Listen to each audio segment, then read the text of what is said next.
Hello, my name's Mr. O'Mara, and what we're looking at here is an EV3 robot, and it's built in a particular way, and this is what we call a Gull. So we have a sensor on the front, which is the ultrasonic sensor. We have a wire coming out of the front that goes down to that from the port number 1, and at the back we have ports A and B going into the engines there.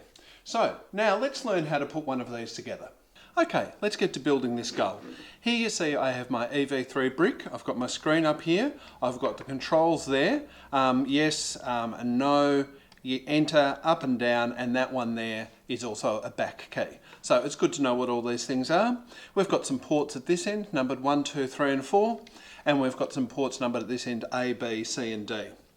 Well, the first thing that I'm going to do is I'm going to put this bent beam here and I'm going to attach it so that it can go down and hold the wheels. So the long side is going to go next to those holes there.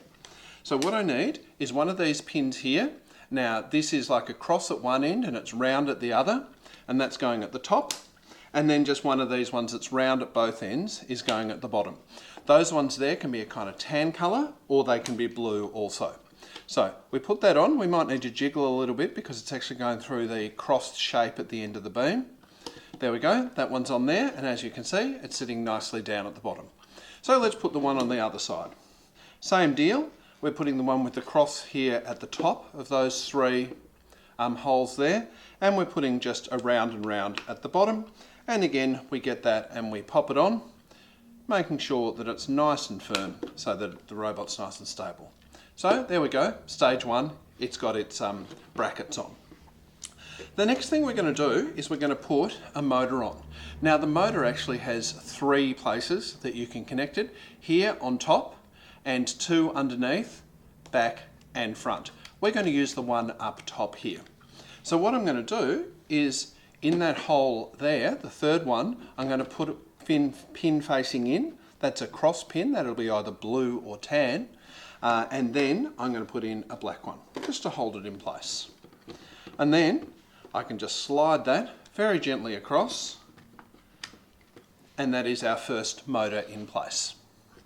Over here, I'm going to do something very similar, but this time, instead of the black pin, I'm going to use this blue pin here, which is actually longer, and it kind of comes in 3 parts. One part, then there's this kind of thing around it, so that it's actually, the long bit is sticking all the way out. Then I'm going to pop the pin with the cross on there, and I'm going to slide it across. Now what will be different this time is that that blue pin will be sticking out to the inside. So if we look in there nice and closely, we'll see that blue pin is sticking out. And just so that I've got this later, I'm actually going to reach in. This is a little bit fiddly, but there's only one empty spot in there. You won't be able to see it on the camera, but I'm going to put, and it's got a cross hole in it, so I'm going to put another one of those little cross pins in there that I'm going to use later in the project. Okay, so far so good. We actually quite quickly have your basic shape of your robot. Well, what we're going to do is on the back of this, you will see that I have the 2 engines, and on top of the engines here, I have those rows of holes. Well, so what I'm going to do is I'm going to put some pins on the bottom here, at the bottom of the motors, under the plug ports, and I'm going to put one on either side of each motor. So there we go, and there we go. Now, I'm going to put a beam across there. Anything longer than 11 holes will fit. I'm using one that's exactly 11 holes. So that holds those 2 together and gives it a bit of stability. Now what I'm going to do is I'm going to turn it over and I'm going to give it a bit more stability. So we've got these brackets here and here that are next to each other. So there's only actually a spot for one thing in there. So I'm going to use one of these pieces here and I'm going to drop it in so it's actually unevenly in. It's right over to one side in between there, and on this side it's kind of on the edge of it. Let me just hold that up for you so you can get a good look at it. It is off to the edge. So on this one here, I'm going to need to hold it steady. So I'm going to grab myself some black pins. It'd be good if I had another tan pin. Let's see if I can quickly find one in the box. Actually found a blue one that'll do the same job. There we go. And so those 3 holes on the end there, I'm going to slip over there so that that's hurled firmly there.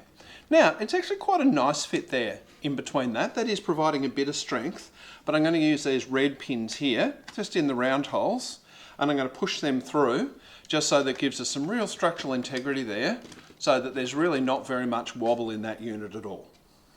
Okay, what I'm going to do now is I'm going to push these axles through. You'll notice they've got a little bulb, or like the head of a nail at one end. That goes on the inside to stop it sliding in. There we go. And I'll put the other one going out the other side. This is a little bit fiddly now that I've done all of this, but it certainly can be done. Okay, next thing I need are some wheel nuts. So I put a wheel nut there. That's to stop the wheel rubbing against the frame of the robot. There we go. Then I put on the wheel. It actually doesn't really matter whether you put it on one way or the other. It won't be touching the robot anyway. You see it's got a bit of space there. So I put those wheels on. And then what I'm going to do is I'm going to put on these wheel nuts. Now, anything that will grab onto that axle will function as a wheel nut. They don't have to look like those fancy ones, but I'm going to use them since they're there. Okay, so if I turn that upside down, I've actually got quite a good start on that robot. Well, you look here at the bumper bar of it, that thing sitting down low. Well, I'm going to put this jockey wheel here so that the bottom of it doesn't drag on the ground. So I get the jockey wheel and I put pins in through either side. I'm using these big red pins, but you could use blue ones as well. And you'll notice that they're there ready to go in. And now I can just clip that in the middle there so that that holds up the back of the robot. So as you can see, the robot sits up quite nicely there, and it tilts up a little bit, but that's okay. So let's do the wires.